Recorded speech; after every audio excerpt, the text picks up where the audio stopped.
Hello friends आज का हमारे वीडियो का टॉपिक है automatic change over switch wiring connection किस तरह किया जाता है। आज के वीडियो में हम सीखने वाले हैं। आज के वीडियो में चेंज ओवर स्विच के हम पावर वायरिंग कनेक्शन भी सीखने वाले हैं और कंट्रोल वायरिंग कनेक्शन भी सीखने वाले हैं। तो वीडियो काफी इंटरेस्टिंग होने वाला है, आप वीडियो को केयरफुली वॉच कीजिए। चलिए वीडियो स्टार्ट करने से पहले हम सीख लेते हैं इस तरह के ऑटोमेटिक चेंज ओवर स्विच का हमें रिक्वायरमेंट कहाँ पे होती है। तो सपोज हमारे पास कोई ग्रिड की सप्लाई या हम कह सकते हैं एमपीबी की सप्लाई आ रही है जो कि इस कॉन्टेक्टर के थ्रू पास हो रही है, और हमारे पास इस कॉन्टेक्टर में हमने माना जनरेटर की सप्लाई या हम कह सकते हैं इन्वर्टर की सप्लाई आ रही है। तो जब भी हमारी ग्रिड की सप्लाई फेल होती है या पावर ऑफ होती है तो उस कंडीशन में ऑटोमेटिकली इस जनरेटर की पावर ने हमारे स्टार्ट हो जाना चाहिए, या हम कह सकते हैं इन्वर्टर की पावर ने ऑटोमेटिकली आ जाना चाहिए। और जैसे ही ग्रिड की पावर वापस आती है तो हमारे एमपीबी की सप्लाई ने स्टार्ट हो जाना चाहिए और हमारा जो लोड है उसने इस ग्रिड की पावर से चलना चाहिए। तो इस तरह का automatic change over switch wiring connection किस तरह किया जाएगा, चलिए हम सीख लेते हैं। तो इसके लिए हम कौन कौन से कंपोनेंट्स की रिक्वायरमेंट होने वाली है तो हम पहले देख लेते हैं। तो हमें एक कॉन्टेक्टर यहाँ पे एमपीबी की सप्लाई या ग्रिड की सप्लाई के लिए लगने वाला है, और एक कॉन्टेक्टर यहाँ पे देखा जाए तो इन्वर्टर की सप्लाई के लिए या जनरेटर की सप्लाई के लिए हम लगाने वाले हैं। और यहाँ पे हम एक 8 पिन ग्लास रिले का यूज करने वाले हैं जो कि चेंज ओवर स्विच के लिए यहाँ पे यूज किया जाएगा। तो चलिए सबसे पहले हम इसका पावर वायरिंग कनेक्शन समझ लेते हैं, फिर इसका कंट्रोल वायरिंग कनेक्शन किस तरह किया जाएगा हम सीख लेते हैं। हमारे पास एमपीबी के कोई 3 फेज आ रहे हैं और जनरेटर के या इन्वर्टर के भी कोई 3 फेज आ रहे हैं। तो पहले हम इसका कनेक्शन कर लेते हैं और देख लेते हैं किस तरह इसका कनेक्शन किया जाएगा। तो चलिए चेंज ओवर स्विच के हमने पावर वायरिंग कनेक्शन कर लिए है। पावर वायरिंग कनेक्शन में हमने किया है, चलिए थोड़ा समझ लेते हैं। यहाँ पे हमारे पास एमपीबी के ग्रिड के आरवाईबी सप्लाई आई है जो कि यहाँ से हमारे लोड में जा रही है। ठीक है, यहाँ से हमारा लोड जो भी कनेक्ट है वहां पे आरवाईबी हमारे ये चला गए ग्रिड के। यहाँ से हमारे पास जनरेटर के आरवाईबी आ रहे हैं जो कि आरवाईबी इस तरह से आए हैं, और ये हमने क्या किया है, जो जनरेटर का आउटपुट है उसे ले जाके हमने यहाँ पे जो ग्रिड का इनपुट है यहाँ पर इसे हमने कनेक्ट कर दिया है। यहाँ पे हम कॉन्टेक्टर में इंटरलॉकिंग भी करने वाले ताकि एट ए टाइम कोई भी हमारा एक कॉन्टेक्टर ऑपरेट हो। तो ये हम बेसिकली जब हम इसमें कंट्रोल वायरिंग करेंगे तब हम करने वाले हैं। तो जब एमपीबी की सप्लाई आएगी तो आरवाईबी यहाँ से चली जाएगी, जब हमारी एमपीबी की सप्लाई ऑफ हो जाएगी और जब ग्रिड की सप्लाई आएगी तो यहाँ से आरवाईबी होते हुए हमारे पहले यहाँ पे आएगी और यहाँ से ग्रिड की सप्लाई हमारे लोड में चली जाएगी। तो जब एमपी की सप्लाई चलेगी तो इस तरह से सप्लाई जाएगी, और जब ग्रिड की सप्लाई चलेगी तो ये कॉन्टेक्टर हमारा ऑफ हो जाएगा, यहाँ से आरवाईबी आएगा और यहाँ से हमारे लोड में चले जाएंगे। तो काफी सिंपल वायरिंग कनेक्शन थी, ये जस्ट हमारा पावर वायरिंग कनेक्शन था जो कि ऑटोमेटिक चेंज ओवर स्विच के लिए जरूरी था। चलिए अब हम कंट्रोल वायरिंग कनेक्शन समझ लेते हैं किस तरह किया जाएगा। चलिए अब हम ऑटोमेटिक चेंज ओवर स्विच के पावर वायरिंग कनेक्शन के बाद कंट्रोल वायरिंग कनेक्शन समझ लेते हैं। तो इसके लिए हमें क्या करना है, चेंज ओवर के लिए हम जस्ट एक रिले को यूज कर रहे हैं जो कि 220 वोल्ट एसी पे ऑपरेट होता है। हमारे जो दोनों कॉन्टेक्टर है इसमें भी यदि आप देखें तो यहाँ पे भी 220 वोल्ट एसी 50 हर्ट्ज पे ऑपरेट होते हैं। इसके अलावा 8 पिन ग्लास रिले के ऊपर यदि आप डिटेल में सीखना चाहते हैं तो हमने वीडियो बनाया जिसकी लिंक आपको डिस्क्रिप्शन में मिल जाएगी।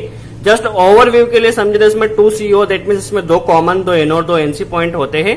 क्या होते हैं जस्ट समझ लेते हैं। इसमें 2 और 7 क्या होती है, कॉइल होती है जिसे ऑपरेट करने के लिए हमें 2 और 7 में क्या देना होता है, 220 वोल्ट देना होता है जो कि ये पॉइंट होते हैं।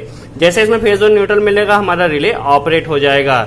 उसके बाद यदि देखा जाए तो इसमें 1 क्या होता है, कॉमन होता है जो कि ये वाला पॉइंट होता है। 1 के साथ यदि देखा जाए तो 4 क्या होता है, NC होता है। 1 के साथ 4 NC होता है जो कि ये वाला पॉइंट होता है, ये वाला। 1 के साथ 3 क्या होता है, NO, तो ये NO पॉइंट होता है। इसके अलावा 8 नंबर यहाँ पे कॉमन पॉइंट होता है, तो 8 के साथ देखा जाए तो जो 5 होता है वो NC होता है और 6 जो होता है वह NO होता है। चलिए अब हम इसका कनेक्शन सीख लेते हैं किस तरह किया जाएगा। चलिए हमने माना कि ये जो 2 वायर है फेज और न्यूट्रल ये हमारे आ रहे हैं एमपीबी के लिए, या हम कह सकते हैं ग्रिड से आ रहे हैं, और ये 2 वायर फेज और न्यूट्रल आ रहे हैं हमारे जनरेटर से। अब हम इसकी कंट्रोल वायरिंग समझने वाले। बेसिकली ये हमारे जनरेटर के लिए कॉन्टेक्टर है, तो जनरेटर के लिए कॉन्टेक्टर जो भी इसमें हम न्यूट्रल कनेक्ट कर देते हैं, और जो ग्रिड के लिए न्यूट्रल कॉन्टेक्टर इसमें भी हम दोनों के सेपरेट न्यूट्रल कनेक्ट कर देते हैं।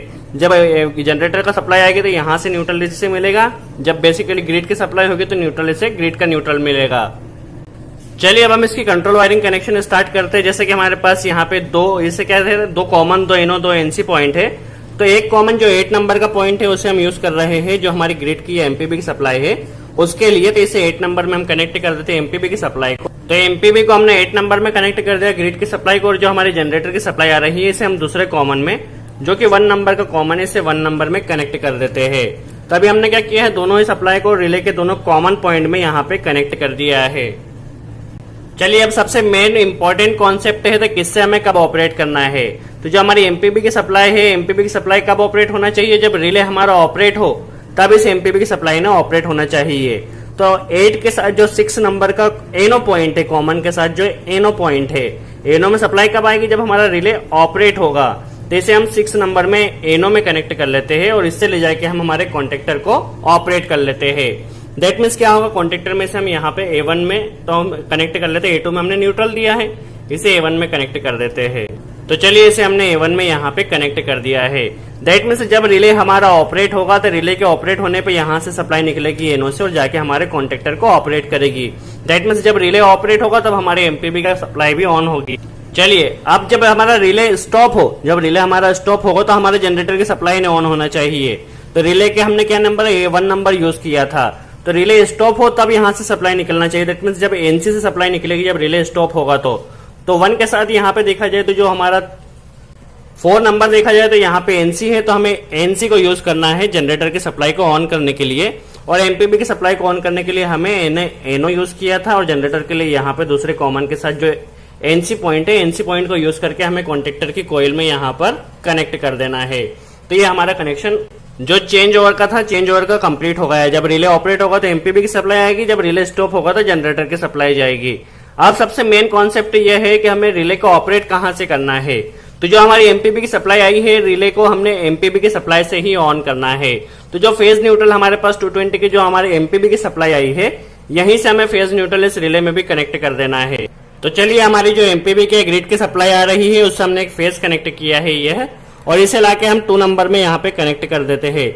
आप किसी में भी कनेक्ट, ये 7 नंबर में हम यहाँ पे कनेक्ट कर देते हैं। 7 नंबर जो इसकी कॉइल है जहाँ पे हमें 220 वोल्ट देना है, तो यहाँ पे हम फेज कनेक्ट कर देते हैं। और जो 2 नंबर पॉइंट है यहाँ पे हम न्यूट्रल कनेक्ट कर देते हैं। तो आप फेज न्यूट्रल कॉइल में कहीं भी कनेक्ट कर सकते हैं क्योंकि 220 वोल्ट का इससे कोई फर्क नहीं पड़ने वाला है।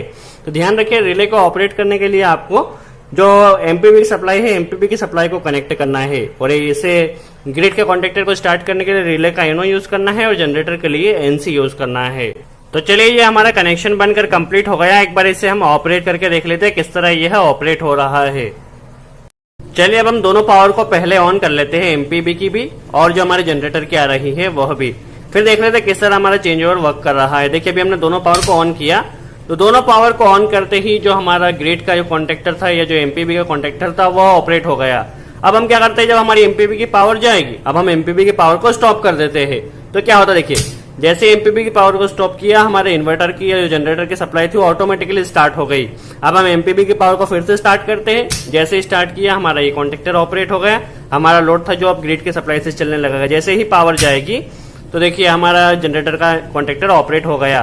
तो जैसे ही जब एमपीबी की पावर रहेगी तो जब हमारा कॉन्टेक्टर ग्रिड की सप्लाई से ऑन रहेगा, जब पावर जाएगी तो इन्वर्टर की सप्लाई से जनरेटर की पावर से ऑन रहेगा। यह प्रोसेस कंटिन्यू चलती रहेगी। तो आई होप आपको समझ में आया हो ऑटोमेटिक चेंज ओवर स्विच की power wiring connection, control wiring connection किस तरह किया जाता है। फिर भी यदि कोई डाउट हो तो आप कमेंट्स बॉक्स में जरूर पूछिए, हम पूरी कोशिश करेंगे उसका जवाब दे सके। तो आज के लिए इतना ही।